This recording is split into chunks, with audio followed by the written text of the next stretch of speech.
Well, the Big 12 could be shut out of ever playing the SEC or the Big 10 again. That's according to the latest from Ross Dellinger, unless Michigan just saved the day for the Big 12. Speaking of the Wolverines, did Michigan just save the day for the Big 12 when that could be where things are headed? You get locked out from playing the Big 10 or the SEC. Ross Dellinger gave us an all-encompassing article. Ross Dellinger from Yahoo Sports, best newsbreaker in the college game right now. The NCAA convention is going on. And so Ross Dellinger was on the scene. He's got boots on the ground. He's got lots of quotes from anonymous administrators, from Greg Sankey, from everybody across the college sports world. The NCAA convention, you can only imagine how many things they have to talk about right now with all of the issues plaguing college sports and the college football landscape specifically. It is a very interesting, weird time where viewership and interest has never been higher. Story this week about ESPN feels like they should be using people like Josh Pate more because they have felt like they have not programmed enough to how big and vast and intense the college football audience is right now. So interest has never been greater, but the sport's also never been messier. You've never had more people frustrated, coaches, administrators, whoever. Weird time. But this is a meeting of all the coaches and administrators. And what they're talking about is crazy. They're starting to talk about, and I will read you some of this, they're starting to talk about a world where conferences only play each other. It's only conference games, and you have different rules in each conference. That is not something I had considered until reading this article today. Here's what Ross Dellinger says. Unbeknownst to many, college leaders have created a new committee with the mission to study the future of FBS governance and determine if the subdivision should operate outside of the NCAA structure. Okay, that's not new. It's been talked about for a while. Like, should your Power 4 conferences, even we talked about like Power 4 autonomy, and should they just break off and do their own thing? Maybe now it becomes Power 2. That's people start to go down that road. But Dellinger says something even more serious is brewing, a frustration from those in many power leagues at the lack of enforcement from the NCAA and College Sports Commission over allegations of tampering, eligibility rulings, and circumvention of the cap. Yeah, I mean, I just, again, would tell anybody, are you surprised at all that we're sitting here after this year saying everybody's frustrated by how cap circumvention is happening? I mean, of course. It's college sports. They're going to break the rules. They will figure out a way to break the rules. And especially this just seems so ill-fated that the College Sports Commission would actually have legitimate authority and or just the stones to try and enforce that. Now, we'll see. There have been some threats made in recent days from the College Sports Commission that they'll come down on some NIL deals and some schools, and it could ruin the eligibility of certain players. I'll believe it when I see it if they actually have the stones to do that. But Dellinger says the solution for some is emerging as each conference should govern itself, enforce its own rules, and perhaps even compete only with its own members. The idea here generally is that some of these admins are saying it's impossible to govern this whole group of FBS schools under the same rules. It's impossible for any of these entities, College Sports Commission, NCAA, to enforce tampering, to enforce circumventing the cap. And if we can't do that, and we're not going to get congressional help, we're not going to get something that allows us to actually have some real power in this scenario to rule on things like that, then we're going to have to just go to everybody in their own silo, everybody within their own conference. Much easier to make rules and put people under those jurisdictions. So you want to crack down on tampering, you want to crack down on circumventing the cap, you can do it within your own conference there instead of having to worry about just everybody in a total free-for-all. Okay, here's a quote from Georgia President Jere Morehead. If the CSC is not going to enforce the House settlement, if the NCAA is not going to enforce the tampering rules, and if Congress isn't going to pass the SCORE Act, then it leaves the SEC in a position that we have to go our own way to create some rules and a level of responsibility. Now, Greg Sankey did caution any suggestion of an SEC breakaway. Nobody wants to rush there, and the SEC remains committed to a national organization, he said. But there are limits to that. The frustration level is building. I anticipate that there's a lot of people saying this might not work for us.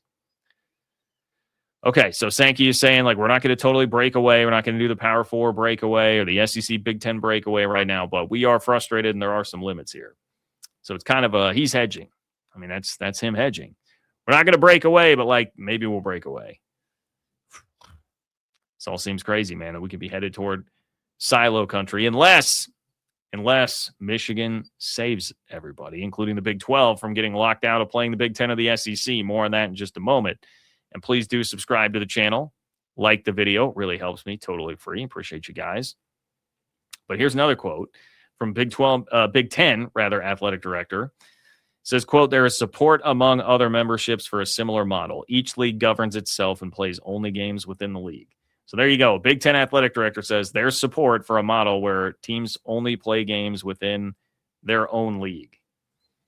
That really would be a bummer if that's the way that it has to go, but apparently that is something legitimately being discussed. Now, there are a world of problems with this. I mean, one, I can hear you saying, well, what do you do for a national champion then? That's a good question.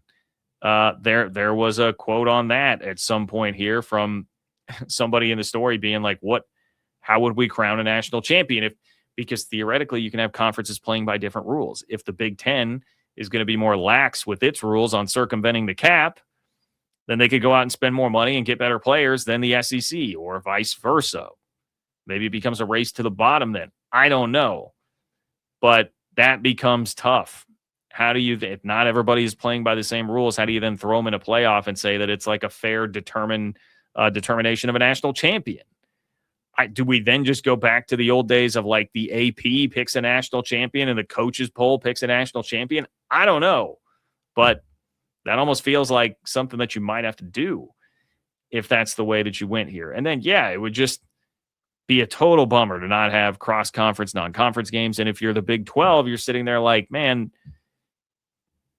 you guys already don't give us much of a chance, and now you're going to take away any opportunity for us to play you in an actual non-conference game. Yeah, sure, maybe we could play you in a bowl game or, yes, the playoff, but if it's a bowl game, you're going to say that it doesn't matter, and then you're going to say we're totally locking everyone else out from playing us in conference game. Like, that would be tough. That's tough if you're the Big 12 or the ACC, if you're not in a position of power in one of those leagues. And frankly, if I were the SEC, I'd be a little frustrated by that too. Like, hey, the Big 10, if the Big 10 is just going to play all conference games again, you got like 3 or 4 great teams at the top, but they're going to be adding more games against some of the slop at the bottom, whereas the SEC is a more balanced league. If you add, the SEC has been dragging its feet on going to 9 games. Now you're going to tell the SEC they've got to play 12 conference games? As they tell you, toughest league in the country, it's a different kind of grind. They've got to do 12 all of a sudden now. So I think there are a lot of potential problems here with this. But could Michigan save the Big 12 from a fate where they are resigned to only playing themselves? Perhaps, because Michigan hired a new university president. His name is Kent Syverud, okay, or Syveroid, Kent Syveroid from Syracuse.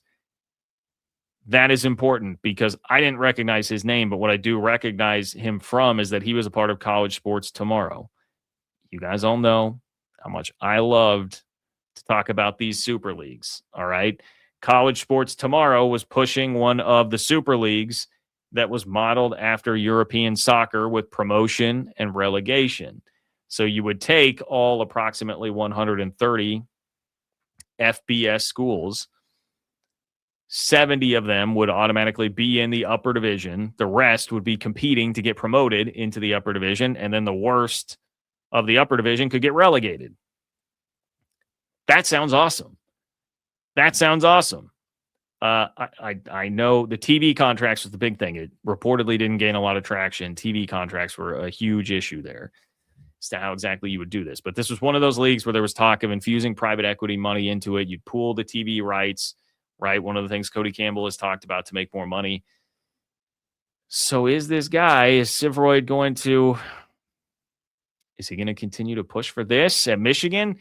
Do his priorities change if he's now at one of the big boys instead of Syracuse, where you're, a middle of the pack-ish ACC school?